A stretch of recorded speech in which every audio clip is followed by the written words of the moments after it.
नमस्ते मित्रों। आज बात करेंगे पतंजलि योग दर्शन के सूत्र की।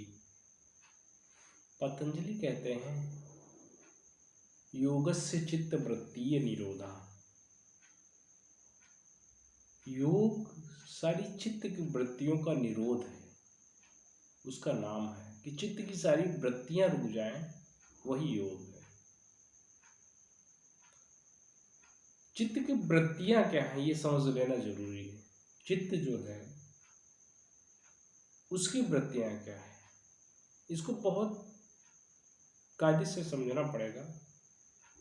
एक तो हमारा दिमाग है, मस्तिष्क, जो विचार करता रहता है, जो नई नई योजनाएं बनाता रहता है, नए नए विचार देता रहता है। एक विचार खत्म नहीं हुआ कि दूसरा तैयार है। एक क्रम चलता रहता है विचारों का, एक के बाद एक के बाद एक, एक के बाद एक। और मनुष्य ज्यादातर उसी में फंसा है। मनुष्य की सबसे बड़ी शक्ति और सबसे बड़ी कमजोरी मन है। मन चलायमान है, इसीलिए तो उसे वायु की उपमा दी गई है, बंदर की उपमा दी गई है, छोटे बच्चे की उपमा दी गई है कि मन वायु की भांति है, मन एक छोटे बालक की भांति है, मन एक बंदर की भांति है कि वो कभी शांत नहीं रह सकता, रुक नहीं सकता, वो विचार करता रहता है। और ये वृत्ति ही, विचार की वृत्ति ही मन है। मन कोई एक वस्तु नहीं जिसे मैं छू सकूं, देख सकूं, बता सकूं कि ये मन है। विचारों का एक समूह, एक के बाद एक आना, यही मन है। अच्छा, वृत्ति क्या है? वृत्ति दूसरी चीज है। और पतंजलि इस सूत्र में यही कह रहे हैं कि चित्त की वृत्तियां भी रुक जाए तो योग है। चित्त की, पहले तो चित्त को समझना पड़ेगा।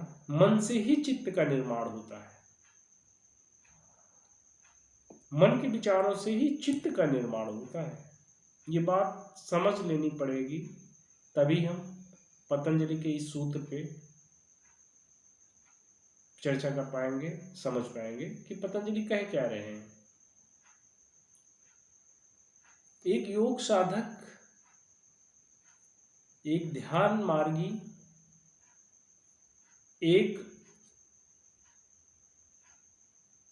संसार से उन्मुख व्यक्ति जो कि परमात्मा में लीन है या परमात्मा के मार्ग में अग्रसर है, या परमात्मा को जानने की इच्छा है या सत्य को जानने की इच्छा है, तो निश्चित है वो मन को समझ रहा है।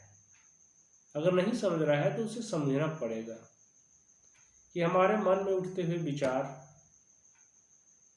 क्या है, और मन में उठते हुए ज्यादातर विचार क्या है।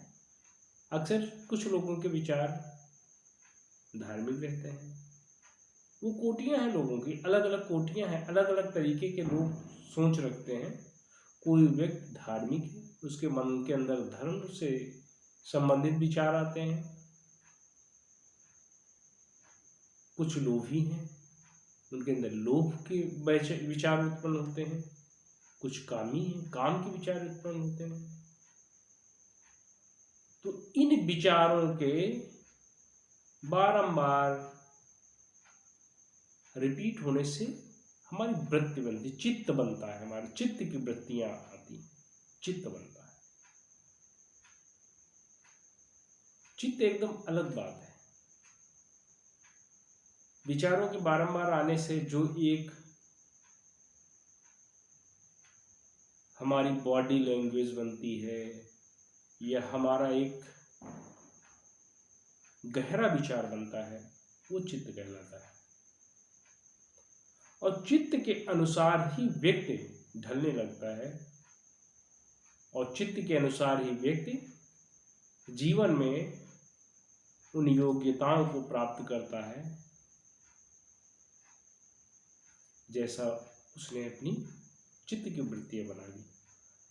और योग क्या है? पतंजलि कह रहे हैं कि वो योग चित्त की वृत्तियों का भी निरोध है।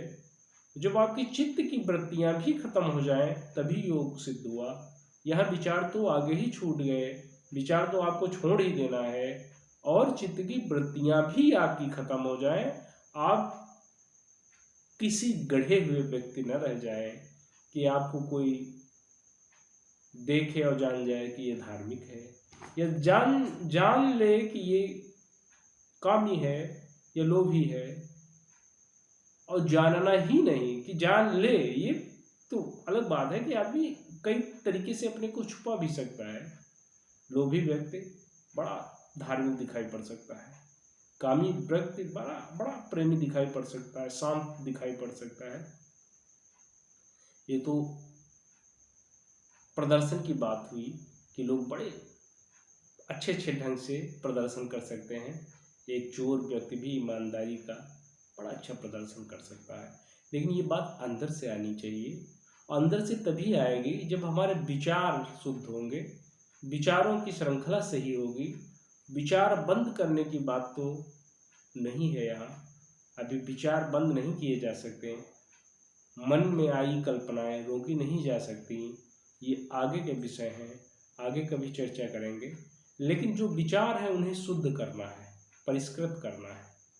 जब विचार हमारे परिष्कृत होंगे तो हमारा चित्त शुद्ध होगा, शुद्धतम चित्त बनेगा, और उसके बाद ये शुद्धतम या अशुद्धतम जो भी चित्त है उसे भी रोक देना, उसकी वृत्तियां भी रोक देनी है, तब योग सिद्ध होता है। अब प्रश्न खड़ा होगा, लोग कहेंगे जब चित्त की वृत्तियां खत्म करनी है या चित्त को ही खत्म करना है, चित्त का ही सवाल नहीं, तो इसमें शुद्ध और अशुद्ध की क्या बात हुई? तो समझना पड़ेगा